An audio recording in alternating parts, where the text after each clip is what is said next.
Magandang araw po sa inyo lahat at muli po, welcome po dito sa inyong paboritong programa. Kumusta naman kayo? Dear Kuya E, just call me Julian, not your so avid listener. Not so avid But don't get me wrong, minsan lang po kasi ako nagkakaroon ng time due to busy schedules. Matagal ko na rin pong pinlanong sumulat sa inyo and ngayon ko lang po nagawa. My story not so worthy nor special, but nakitan lang ako how it happened. Minsan, isang araw po nang sumakay akong jeep at magulat dahil sa pag-upo ko, siyang usog naman pala ng isang lalaki. And yes, dun ako napaupo sa kanyang lap. Sorry. Wika ko. Sorry din. Wika nang itago natin sa pangalang Porto. Si Porto, Kuya E, ay kapansin-pansin. Kasi sa pagiging moreno, may kagandahan ng muka, pati mabuhok, matangos ang ilong. Nang makilatis ko ang muka ni Porto, tila ba ayaw ko na siyang maalis sa aking paningin. Hapon yun, Kuya E. Paggabi na din. Hanggang sa gumabi na nga, humingi ng pasensya ang driver. Sira daw yung ilaw sa may bahagi ng jeep at isa lang ang gumagana na nasa dulo. Ilan na lang kaming sakay noon kaya medyo nadilim sa lugar ng aming sinasakyan. Kami ni Porto naman, Kuya E, kahit ilan na lang ang nakasakay ay tila ba hindi o ayaw namin magkahiwalay. Hindi ko alam anong meron pero yes po, nag-holding hands kami ni Porto. Nagbubulungan, nagkikilanlan. Kuya E, hindi naman kadiliman pero come to think of it, ang kamay ko na hawak niya na tila kami magjowa ay naipatong pa niya sa kanyang harapan. In short po ay nadunggol na ng kamay ko ang kanyang may pagmamalaking paps. Hinihila niya nang hinihila papunta doon. Yung dalawa naming kasakay, tila may sari-sariling mundo, kaya tila halos wala rin naman silang pakialam sa amin. Kuya E, kada hila sa aking kamay ay doon na pupunta sa kanyang harapan na batid kong may say talaga. Hanggang bumulong sa akin si Porto kung okay lang daw ba na mag-check-in kaming dalawa. Hindi ako lugi kay Porto kung tutuusin.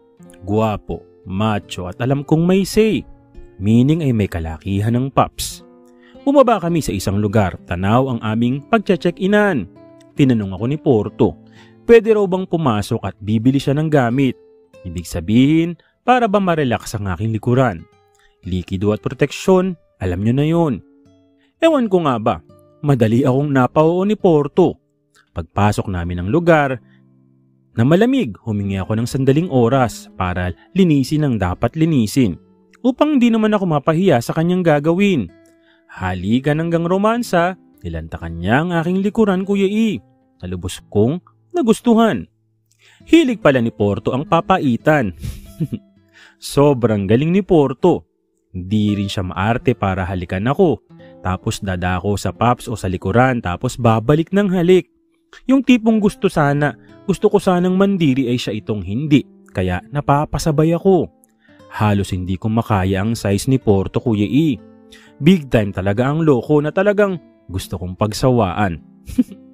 Doon ako natakot, Kuya E, kasi hindi ko man first time batid kong may hirapan ako sa kanya. Kaya naman talagang control pero nasaktan pa rin ako. Sabi ko pasensya na dahil di ko talaga kaya na mapasabak siya ng buong buo. So kung paano natapos si Porto, sinipit na lang niya sa aking likuran. Nirequest niyang kainin ko na lang yung sasabog sa kanyang bulkan na siyang ginawa ko naman. Sobrang dami noon dahil hindi raw naman siya madalas na maglaro. Hindi rin malansa kundi manamis-namis naman yun. Basta kami, nagiwalay ni Porto ng walang usapan. Hindi ko akalain ang gwapong si Porto ay aking malalasap.